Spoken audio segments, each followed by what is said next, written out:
નમસ્તે ખેડૂત મિત્રો, હું એક આપણે તળાજા તાલુકાના વાવડી ફૂલસર વાવડી ગામમાં ગોરધનભાઈ વાસાણીની વાડીએ એક આખો પ્લાન્ટ જોવા આવ્યો છું. પ્લાન્ટ આપણે છે અનએરોબિક ટ્યુબનો, પણ એ ખેડૂતે પોતાની કોઠાસૂઝ અને વ્યવસ્થિત ખર્ચ કરીને એવી રીતે તૈયાર કરેલો છે કે કોઈ પણ જગ્યાએ હાર્ડવર્ક ન રહે, બધું જાતે બધું મશીનરીથી થાય ને એ રીતે તૈયાર કરેલો છે. જો આ 1000 લીટરનો ટાંકો છે, આ બાજુમાં ગૌમૂત્રના છાશના કેરબા પીડ્યા છે, પછી બટેટા છે, રીંગણા છે, કોબી છે, આ બધું જે શાક માર્કેટમાંથી જે જ્યારે વ્યવસ્થિત મળતું હોય ત્યાં લાવીને ઉપયોગ કરે છે. આ મડપંપ છે, આ ખેડૂત છે ગોરધનભાઈ વ્યવસ્થિત. હવે આ તમે જે ટીપણામાં જે બેરલમાં જે નાખેલું છે ને એ વ્યવસ્થિત એક માહિતી આપતા તો આગળ ધીમે ધીમે ચાલતા તો. ઉંમર છે, ઉતાવળ કરીને હાલતા હેરાન ન થતા હાલવામાં. ઓકે, આવો મહેશભાઈ, તમને બધું જ બતાવું ને વ્યવસ્થિત. હાજી.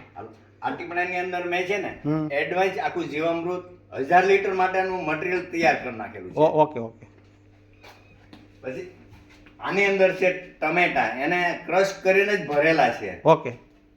આ ડ્રમની અંદર બટાટા છે, એને પણ ક્રશ કરીને ભરેલા છે. ઓકે. એમની અંદર કોબી અને રીંગણા છે. એ બધું જ મશીનથી આપણે જે કિચન નું આવે છે ને એનાથી જ છે બધું જ. ઓકે. આની અંદર પણ એ જ મટીરિયલ બધું શાકભાજી, મિક્સ શાકભાજી બધું ભરેલું. હાજી.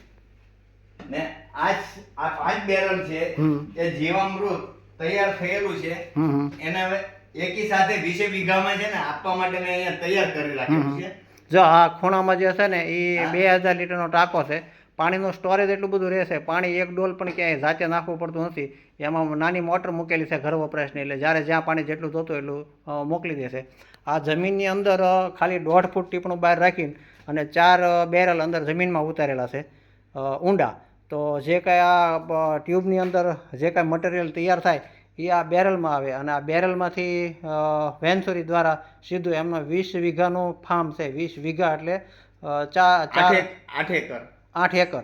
હવે 8 એકરમાં સીધું અહીંથી કમ્પ્લીટ વ્યૂ જાય છે, કોઈ પણ મહેનત નહીં. બધું આખું ડ્રીપ ઉપર છે અને બધી લીલગરી લગાવેલી છે આ ટોટલી. હવે જો આ વેન્ચુરી ટોટલી કામ બધું જે કાંઈ મકાનનું છે એ બધું નવું વ્યવસ્થિત કમ્પ્લીટ કરીને આખો શેડ યુનિટ બનાવેલું છે. એક જ વ્યક્તિ કમ્પ્લીટ 20 વીઘા હેન્ડલ કરીએ કે કોઈ ખોટું હાર્ડવર્ક ન થાય, કોઈ હેરાનગતિ ન રહે એવું વ્યવસ્થિત. જો બધાય ખેડૂતો આવી રીતે પ્રગતિશીલ ખેડૂતો મહેનત કરીને અને જો આવા ફાર્મ બનાવે તો રાસાયણિક ખાતર, જંતુનાશક દવા અને નિંદામણનાશક દવાના બધા ખર્ચા ઘટી જાય, જમીન સુધરે, ઉત્પાદન વધે અને ખર્ચ ઘટે. એવા હિસાબથી ઝેરમુક્ત ખેતી, ઓર્ગેનિક ખેતી, ગાય આધારિત ખેતી કરતા ખેડૂતો ગુજરાતમાં હજારો છે. આવા પ્રગતિશીલ ખેડૂતોની મહેનત એક સમયે રંગ લાવશે. વંદે ગૌ માતરમ. વંદે ગૌ માતરમ.